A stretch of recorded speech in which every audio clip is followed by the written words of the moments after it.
Thank the chairman and the members of the Natural Resources Committee for their work that brought this legislation to the floor. H.R. 3366, the Hermiston Revisionary Lands Act, is very important to the city of Hermiston, as you all have heard, and to Umatilla County, and to Oregon State University. And I appreciate being able to speak in support of it today. Oregon, in the nearly 70,000 square miles that I represent in my district, is full of unique landscapes, ranging from high deserts to green valleys, which produce more than 220 different agricultural crops. Farmers in this part of Oregon, the Columbia Basin, grow crops from commodities like corn and wheat to specialty crops like onions and potatoes, asparagus, and of course, the world-famous Hermiston watermelons. In fact, Umatilla County is the second highest agricultural producing county in the state of Oregon, with sales topping $487 million annually. Agriculture has always been the economic backbone of Umatilla County. However, growth of the industry would not have been maintained without significant innovation in the types of crops that are grown and improvements in production techniques. The land that this legislation deals with was conveyed to the state of Oregon and then to Oregon State University by the federal government.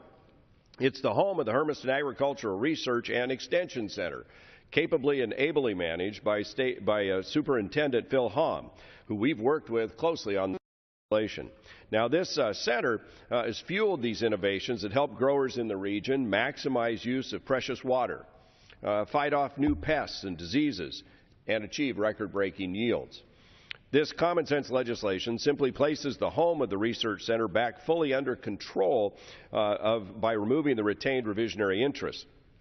This bill also conveys 6 acres of land that was orphaned from the station after construction of a railroad line. This release and conveyance provides the flexibility OSU needs to better manage the station for the future benefit of area farmers and to meet needs of the city of Hermiston, Eastern Oregon's largest city.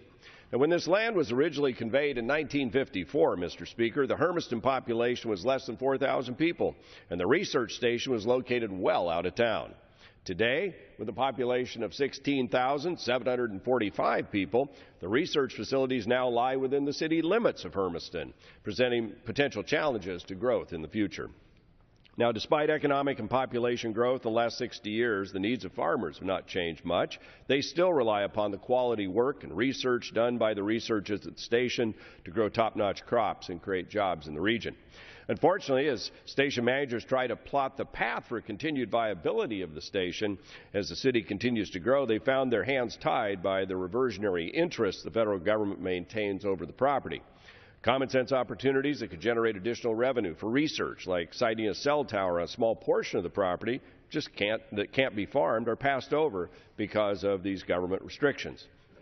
Also, if the need arises in the future, the reversionary interest stands in the way of relocation of the facility, which would provide additional economic opportunities for the city while maintaining the research capabilities in a site better suited for agriculture production, rather than being struck between industrial sites or residential communities.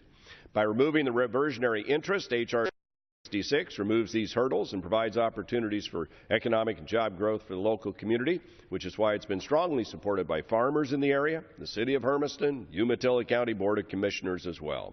For farmers in the Columbia Basin, it is a way for valuable agricultural research to continue into the future, bringing new techniques they need to tackle new challenges as they continue to feed and clothe the world.